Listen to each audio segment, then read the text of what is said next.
Hi, I'm Selena from Annie's Bookstop of Worcester, and I'm here with Derek Mola, who is uh, a horror author, but he also kind of does other things with his books. So, Derek, I'm going to let you explain what the things are and what you do with your books. Yeah, absolutely. Well, first, thank you for having me. This is great. Yeah, I've written two short story collections. The first one is like dark fantasy and like folklore mythology. They have some horror elements to them, but it's really like they're based on different characters and creatures from folklore around the world. I love that stuff. I love mythology, and I'm not a religious person, but I love religion in those stories and stuff. And then the second book, the newest one, is collection of short horror sci-fi stories. Some of them are kind of Lovecraftian, some of them are Ray Bradbury-ish, some of them are just, I guess, weird fiction in general. Um, I kind of want I'm fairly new to writing, so I don't have a set. I guess I don't have a set style yet, so I'm still like I'm kind of jumping around the place a little bit with So, everything. your background isn't in writing, actually, is it? So I got into writing in high school, uh, and then when it was time to go to college, I decided to do filmmaking. That's my like original background is I wanted to be a director. I wanted to be a director, a writer. I wanted to be like a Quentin Tarantino type, if you will. Um, and so that's really my background is filmmaking and screenwriting and then when I graduated during the pandemic. Um, I remember being in a class and they in the middle of a class, my last class of the day, and they were like, "Hey, we're all done. You gotta go. We're gonna do Zoom from now." So I had to like leave my classes uh, and go back home and do the rest over Zoom. And so then the film industry obviously was dead at that point. It was just there was nothing going on. Obviously, everybody was in lockdown, and so I was like, all right, well, let me try to write those short stories again that I had tried to write all those years ago. And I discovered that I actually love doing that more. I actually love doing the short stories more and writing more. I still love film and I still love screenwriting in the process of everything, but it just felt more natural to write long short stories, long form stories instead of writing in the screenplay format. So it was a weird transition to go from writing to film and then back to writing. Mhm. So, can you tell us a little bit more about your latest book? Yes, absolutely. Yeah, it's called The Lavender Fields, collection of short horror sci-fi stories. In the book, there is an astronaut that gets trapped in the 10th dimension. And in the 10th dimension, you could see every conceivable universe, every alternate universe. And the only way that he can humanly describe it is that of a lavender field. That's the only way he can humanly comprehend it. And each lavender plant and stalk is a different universe, different person. And so part of the book is him, there's like diary entries of his time there. And then the other part of it is short stories of some of the weird things he's encountered or that he's seen in the lavender fields. So, what do you think draws readers to these kinds of books? Um, well, as we were just talking about before we started recording, the world is kind of in a bleak place right now.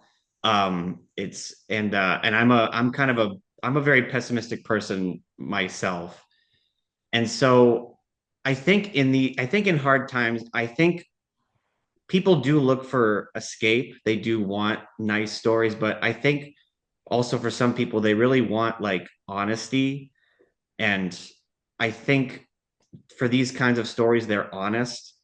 I write very like sad, kind of pessimistic stories. It really doesn't usually work out for the characters. Either they die or they have some sort of horrible truth revealed to them. And I think that mirrors what people are feeling. I think sometimes you want escape, sometimes you want a fun story to escape to, and then sometimes you really want a story that resonates with how you're feeling. And so I try to go to that. I try to like resonate with how people might be feeling in the moment. Okay. So what was the actual inspiration for the lavender fields? So I had come up with the idea a few years ago. I used to meditate a lot. And when I would meditate, I would try to imagine myself in like an ocean, in like a purple ocean. And then at a certain point, I got scared because I'm afraid of the water. I'm afraid of the ocean. So I would freak myself out. And I was like, I can't do that. What's another like peaceful thing that people think of? And I was like, I don't know. I was like a lavender field, I guess. That's purple. And that's like a peaceful image that people like. And then it just sort of stuck with me of like, what if this like, and I used to think of an ocean because I used to think of it as like the collective unconscious, like this sort of like point where we all meet, our consciousness all meet. I don't necessarily believe in that stuff anymore, but I just thought it was interesting of like, what if there was this sort of plane, this meeting place where all consciousness met, or was all of existence met. And the idea of it being this lavender field, this sort of peaceful place, um, really resonated with me. And uh, another big inspiration was The Illustrated Man by Ray Bradbury. In that book, it's a big inspiration for both books, but in that book, there's a man with tattoos all over his body, and each tattoo is a different short story, Ray Bradbury short story. And so that has I always loved that ever since I read it in high school. Of like, it's not just a collection of short stories. There's this like through line through all of them, and the stories are actually something bigger. Then there's something bigger to all of it because they're somewhat interconnected. And so that was part of for the Lavender Fields too, was the Illustrated Man. Okay. So what kind of research did you have to do, if any, for the lavender fields? Yeah, there was a lot of research, like scientific research. I'm not a smart person whatsoever, so there was a lot of research and on space travel and quantum mechanics and different dimensions and what the different dimensions are and how many there are. Some say there's 10, some say there's 11. I think there's a kind of I stuck with 10 because it was a nice number. Just looking at um yeah, there was just a lot of like scientific research that had to be done to like make sure that it was accurate, just being sci-fi enough, being accurate as possible without going too far, I guess. And you're not smart, right? I'd piece it together. It's like, it's like a puzzle. You take what you can and you try to piece it together. It doesn't necessarily mean I understand it. I don't understand what it is that I'm writing sometimes. So what was the biggest challenge that you had in writing and putting out lavender fields? Um, the biggest challenge, honestly, was the deadline. I actually tried to get the book done. We met at the Merrimack Valley Halloween Book Yes. Festival, which I'm actually wearing the sweatshirt today. Um, and I tried to actually get the book done for that festival. I'd finished my first one in January. 5 months went by. I was working on the lavender fields like a little bit here and there. I got invited to the festival in June, and I was like, all right, I'm gonna make the festival my deadline to see if I can get this done in this amount of time. Sort of like a challenge for me to see if I can get it done in that quick of time. And I did get it done. But it was really hard. It was a lot of work. It was really like I had to lock in and spend most of my time writing these stories. Um, I'm self-published, so it was paying for the cover artist and interior work and working with trying to figure things out with Amazon, KDP, and um, I did get the book done for the festival, but unfortunately, I didn't have physical copies there. I had a QR code you can buy. It wasn't KDP has a weird thing where 5 days before the book's release, you can't order author copies, which are like marked down copies for the author. So I wasn't able to actually get any for the festival, and there was also a lot of on my end there was a lot of last minute errors and fixes, spelling mistakes, like very small things that were missed that needed to be fixed. So that was difficult. That was hard, like getting it done in a matter of like 4 or 5 months, whatever it was. And I don't know if I would do it in that short of time again, but it was at least a good challenge for myself to like, can I get a book done in like 4 or 5 months? And I did it, I guess. It's done. Would you have made any changes if you had had more time? I think I would have spent more time editing because those last minute errors really kicked my butt and really like set things back. Um, I would have spent more time editing. My last book, I had beta readers. I didn't get a chance to do beta readers with this one. I would have loved to have beta readers and people actually look at it. And I had like friends and family look at it, but I would have loved to have had more people read it and give me their opinions on the story and any things I needed to change. Um, those are things I'd like to go back and do for sure. Okay. Um, so what else can we expect from you in the near future? So I am actually working on my first novel, first full length book. Um, I won't say much because I'm still working out the kinks of it, but I will say I do want it, it will be vampires. That I'll say that. It's gonna be I know it's pretty maybe generic at this point, maybe kind of cliche because vampires are everywhere, but I do love me some vampires. And I'm trying to do something.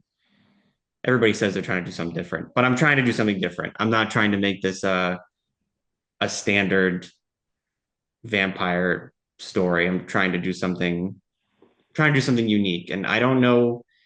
This is my first like full novel, so I have no idea when anything will be done. But that's what I'm currently working on in the moment. Maybe there'll be another short story collection in between that, but I'm trying to focus everything on this novel at the moment. How can you tell that your story is unique? Because I'll say I'm trying to focus on the origin of the vampire. I mean, like I said before, I love myth and folklore. And a lot of times when you look at myth and folklore, there is a kernel of truth to it, but it's never what you expect it to be. Normally the kernel of truth is like very mundane and normal and kind of boring. Like if there's a story, in my first book, there's a story of the Kelpie, which is a horse in the water and it drags people down. And like there's tons of stories like that all around the world of water beings and creatures. And if you think about it logically and you break it down, you try to get to the kernel of truth, the most likely answer is it's people not understanding what they're seeing. It's some kind of fish or something that they don't know, or they're just being pulled down into the tide. I mean, there's so many things. I mean, just even the basic fact that it could just be a story that is told to children to keep them away from rivers and bodies of water. So I'm trying to look at that with the vampire. I'm trying to do that with the vampire, where I am trying to take the vampire and really bring it down into the real world of like what could be the kernel of truth with the vampire of like what could be the basis for it while also still trying to keep those supernatural elements that we like in the vampire. So it's a little it sounds weird me saying it out loud and it sounds more complicated. I'm still working everything out, but that's what I'm trying. That's normally how I try to when I love writing about horror monsters and creatures and stuff. And that's how I try to look at it is I try to break down like what is the kernel of truth? What is the story trying to get at? What is the real fear of this story? Hmm. Okay. So, um, yeah, I have some questions now about being a writer. Yeah, absolutely. What is your favorite part about being a writer on the whole writing and publishing process? Yeah. Obviously the fulfillment I get out of it. I feel like I spend so much you spend so much time as a creative trying to figure out what it is you want to write. I spend so much, I went to film school. I spent so much time in film school trying to figure out like what kind of stories do I actually want to tell? And when I finally started writing short stories and started writing horror, it finally all clicked of this is what I want to write and this is what I love writing about and the ideas that I want to talk about. So I get great fulfillment out of it, out of finally telling the stories that I want to tell.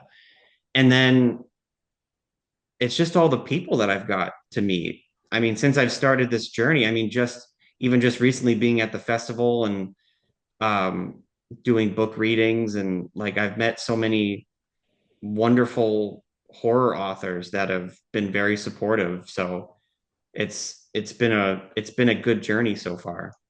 Yeah, the you normally find that the authors are an incredibly helpful group of Yeah, yeah, people.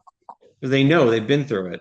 And as me, especially so young, I'm only 26, about to be 27 in 6 days. Um, yeah, yeah. It's nice to have a community behind you of like supporting a new indie author, so it's great. It's been really nice so far. Yeah. Speaking about being an indie author, so what gave you the idea to self-publish rather than trying to go to a regular publisher? Yeah, so I think that really just stemmed from me being a very impatient person. When I started writing short stories, I was like, all right, I'll send them to magazines because I was like, that's what you do. You send your stories to like magazines or you submit them to places. Mhm. And I kept getting rejected, which is fine. If the stories are bad or if it doesn't fit their thing, whatever, that's fine. And then the more I did research, because I was like, I don't actually know how to traditionally publish. And then I started doing research about it and realized that it takes a long time or it can take a long time depending on the person. And yeah, I really was just like, I felt like I've waited so long for permission to be creative. And, with the pandemic at that time, the pandemic was really in its full. And it was like, I just don't want to wait. Everything's kind of crumbling around me right now. I don't want to wait for permission. So I really was like, let me look into this self-publishing. And I just want to tell my stories. If the stories are bad, fine. Like if it gets bad reviews, fine. I just wanted to get them out there. I really just wanted to share stories. I think that's at the end of the day what we want to do is we want to relate to this is the only way I know how to relate to people is telling stories. And I talk about stories I work in a comic book store. That's my whole day is just talking about stories and comics with people. We talk about movies and like this is the only way I know how to relate to other people. So I wanted to get it out there. So that was really the main reason why I wanted to go with self-publishing. Okay. So what do you consider the most challenging part of the writing process, and how do you overcome that? The most challenging part. I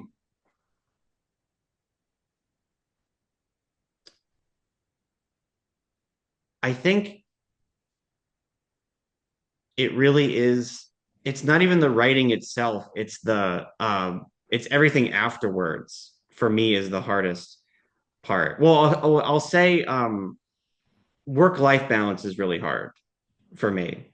That's really hard with the writing. I have a full-time job, and it can be really hard to find the time after a long day of work to like sit down and write whatever I got to do. And I really have to like force myself some days to like sit down and whatever, if it's a page, if it's a paragraph, if it's a sentence, I have to like force myself, like you have to do something, you have to write something on a page.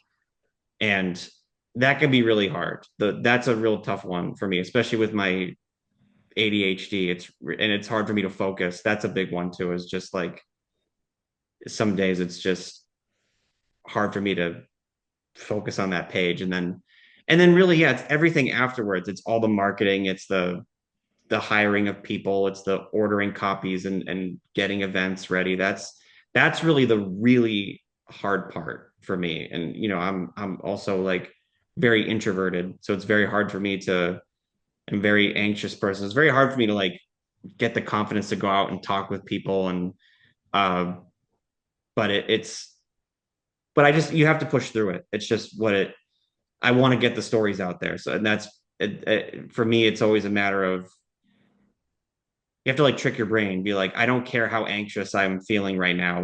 We have to do it. That's it. There's no ifs, ands, or buts. You just have to do it. Or you just push your way through it. That's great. Yeah. Even with Yeah. ADHD. Yeah. Even with that, with the ADHD, that's very much a thing where it's like, okay, I'm like, give yourself that moment in time to look at your phone or look at the TV or whatever. Fine. But like when you're done, you better sit down and write those pages or whatever it is you're doing. Like even if it's just a sentence or a paragraph, you have to do something. I always am like, I don't care if you've been sitting there for 4 hours, you have to write something on the page.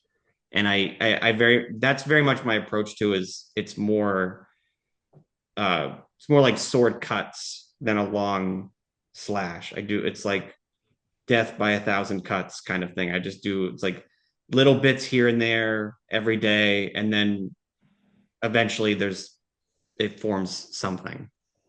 Now, do you find that I know in your second book you didn't have time, but in your first book, when you had the time to do the writing, did you do a lot of editing, or did you do more writing and write straight through and then edit? Yeah, yeah, for the first one, that was basically like my writing school almost. Because yeah, I would write a story, and then I would start the next one. And then as I was working on the next one, I would go back maybe like a week or two later to the first one and go over it and re-edit everything. And then I would just repeat that process. I would finish that story, go on to the next one, go back to that one. And it took me like 2 years to write everything because I was just doing it on again, off again.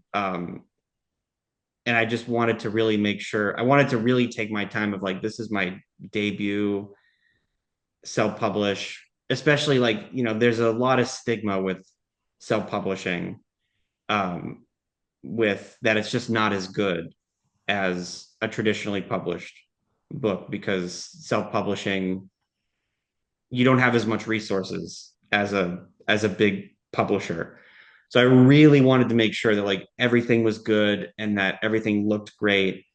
And so yeah, I would basically just it would be going back and forth for 2 years of like finishing a story, re-editing it, and then when all of them were done, I was re-editing them all again, looking it all over again, and then I had an editor look at it, and I would go over it again. That one was like I painstakingly went through everything. Mhm. When you write a story, are you do you outline it first, or do you just, or are you a pantser? Yeah, yeah. I'm very much a pantser. I don't write outlines for my stories. I really like they just sit in my head for a very long time, and then and I have the basis. I have like where it's going to start and where it's going to end, and I just kind of start writing from there. I will say for the novel, I've started outlining because I'm a little bit daunted and nervous about it because I've never done anything really long form.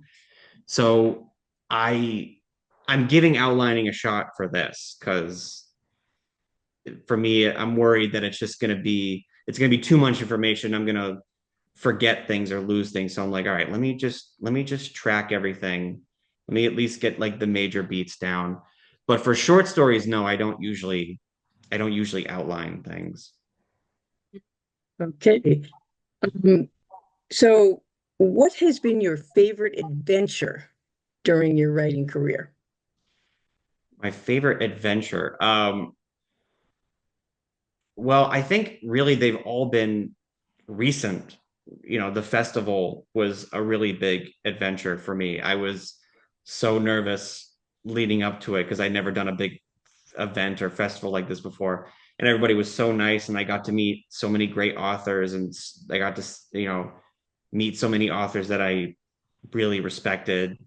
Like Christopher Golden and Paul Tremblay and Clay MacLeod Chapman. There was so many great people there. I mean, recently I did a book reading at Barnes and Noble in Wareham, and I that was with Paul Tremblay as well, uh, and there was so many other great local authors there too.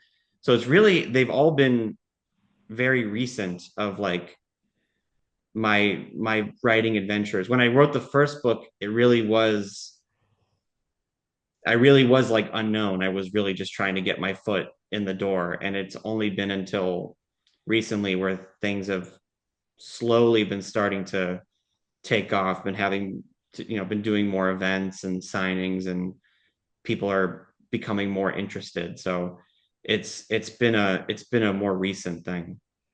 Mhm. So what is the greatest lesson that you've learned during your career?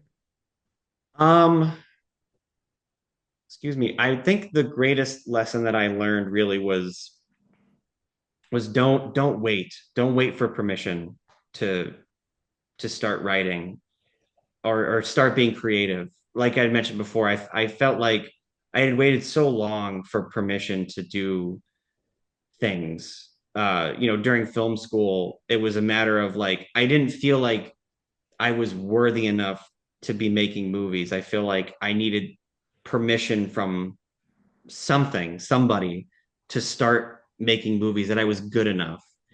And I think really the answer is just you're just not going to be good enough at the beginning. You just have to start. You have to start and do the best that you can. And there's not going to be a day where someone's going to give you permission or someone's going to say, "Congratulations, you did it. You're a writer now, or you're a filmmaker now." Uh, if you do it, you are one. That's it. And that's what I learned when I self-published my first book was like, oh no, I'm a writer. I did it. I made this whole book and I put it together and I did it all myself. And it's like this I'm a writer. And then this second book, and then now I'm putting out a second one, and then I'm working on another one. And I'm a writer. That's it. So you shouldn't wait. This life is, it's a long life, but it's also a short life. And it's a finite life. So just, just go do it. we're in an age now with the internet where it's you don't have to rely on a publisher or an agent. It's just you can just go do it. Okay. So is that the only piece of advice you would have for other writers, or do you have something else? Like oh, like actual writing advice. Yeah. Or Yeah, any. yeah. I mean, for me, I think my biggest piece of advice is really just don't edit while you write.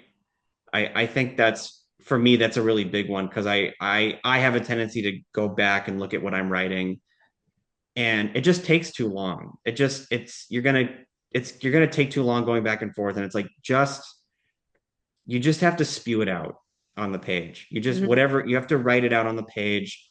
It's gonna be bad. What you know that first draft, whatever you write, it's gonna be bad. That's what rewriting is for. If you go back and forth and edit, it's gonna take too long and you're never gonna finish the story, or it's gonna take longer than you need to. It's much more efficient to just write it all down, write it all Mhm. down, and then go back and fix it later. And then if you have ideas during it, then I have a notes page. I have a separate document while I'm writing that's just like a notes page where I'll write things down in there for later, or oftentimes I'm moving things. I never delete anything. I usually just move it over to that notes page. If there's like a paragraph that I don't want anymore, I just move it over there because you never know. You might want it again later. You might actually want it later. Or it might be a good paragraph, but it needs to go somewhere else. So that would be, I guess, two pieces of advice. Don't edit while you write and have like a separate notes page for ideas. Pieces of advice. Yeah. I've heard don't edit while you write many times, actually, Yeah. from authors. It Yeah. just it I think because I just think we get so self-conscious about it and we just want to do it as we go. But it just you can just get stuck there forever and you don't write anything. You just Hmm. get stuck on a line or a paragraph or whatever. Hmm. Or I know for myself, sometimes when I try and write, I Yeah. write the whole thing and I look at it and say, oh, this is horrible. And I put it Yeah. away. I have done the I've done that so many times. But it's like sometimes but yeah, it's like sometimes you just let it be horrible. It's okay. No one's looking at it but you. You're not putting this out tomorrow. It's like just let it be horrible. Fix it later. Exactly. Yeah. Okay, now I have questions about you as a person. What is Yes. one thing that most people don't realize about you? Um, I think that I think it's that I'm a lot more I guess that sounds pretentious, but I'm a lot more pessimistic than maybe I come across.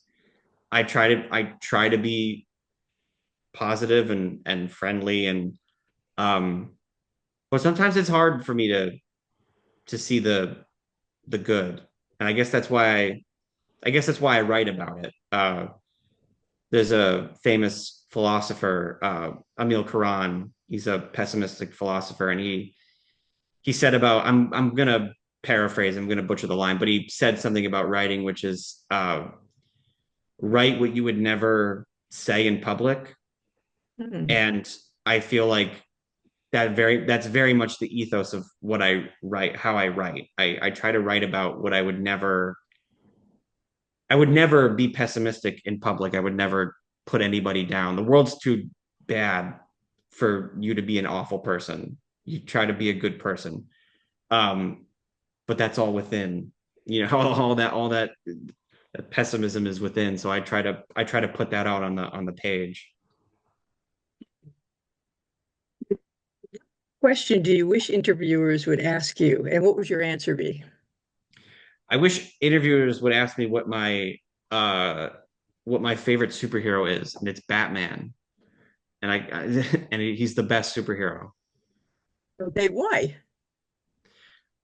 Because to me, he exemplifies like everything that you can be as a human being, right? He's like peak intelligence, peak strength. He's wealthy and he fights injustice on all levels. He doesn't just fight like he doesn't just beat up criminals. He also like he often is fighting against the corrupt police department, the corrupt politicians.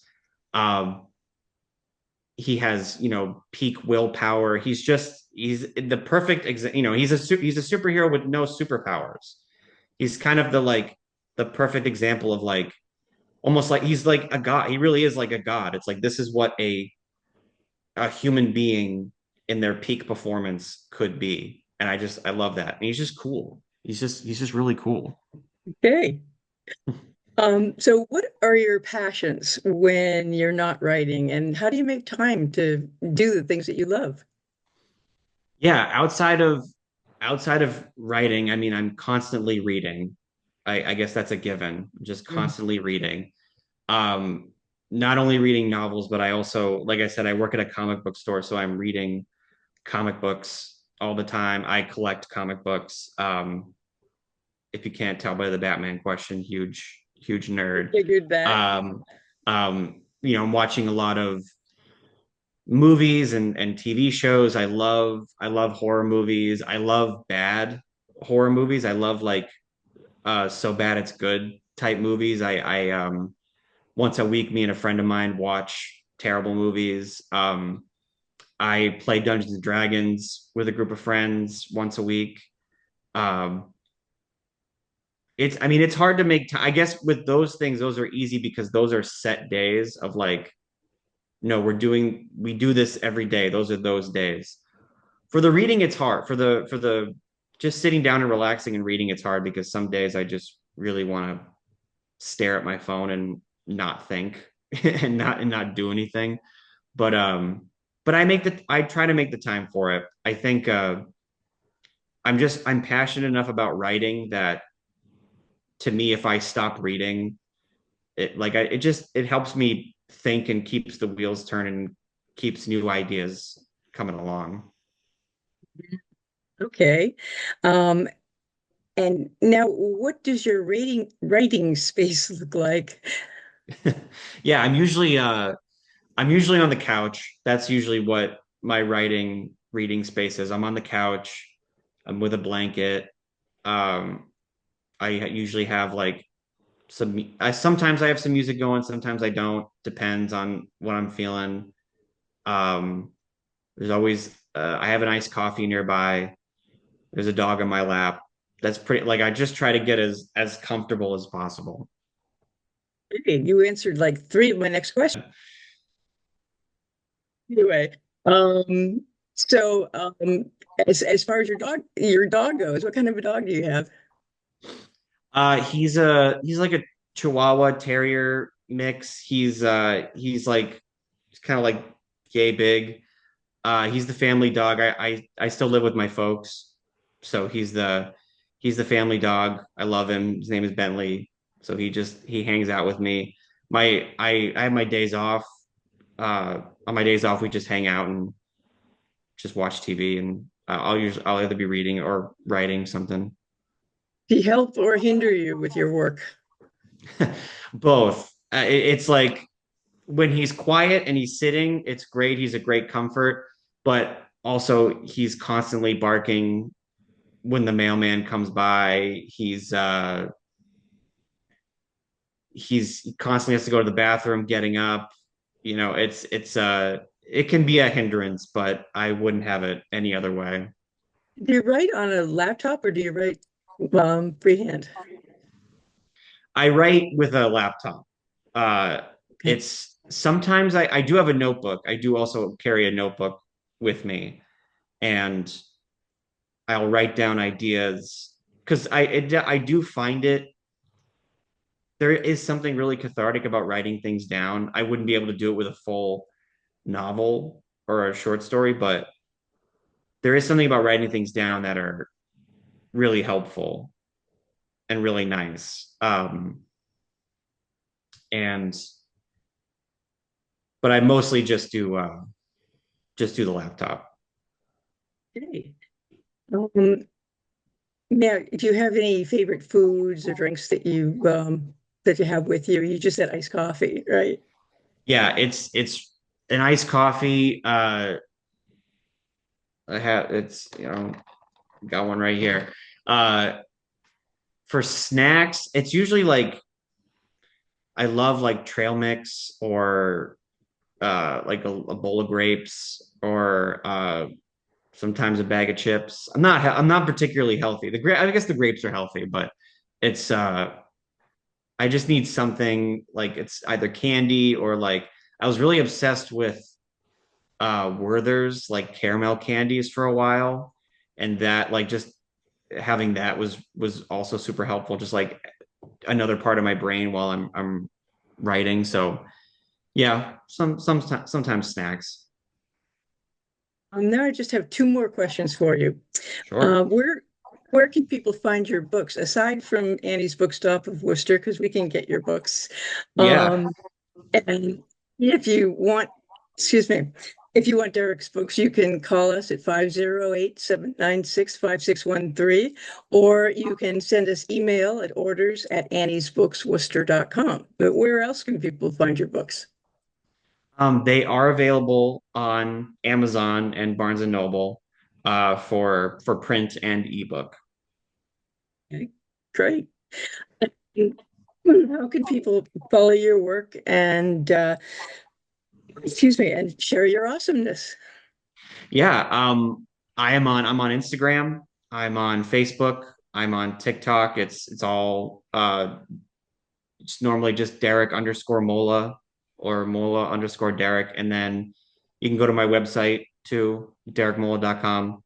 Um, and you can click the link to get the books there too, or just any updates of what's going on. But that's yeah, you can follow me on those. Thank you so much, Derek. Thank I'm you very having much. It in was a my really voice great right now. conversation. Yeah. Thank you so much. You're welcome. And hopefully we will see you at Annie's one of these days. Yeah, absolutely. I definitely want to come by one of these days for sure. You're a um local author or somewhat local. So Yeah, yeah. we'll see you there. Yeah, absolutely. Thank you Okay. again. Derek Mola. Thank you very much. Thank you.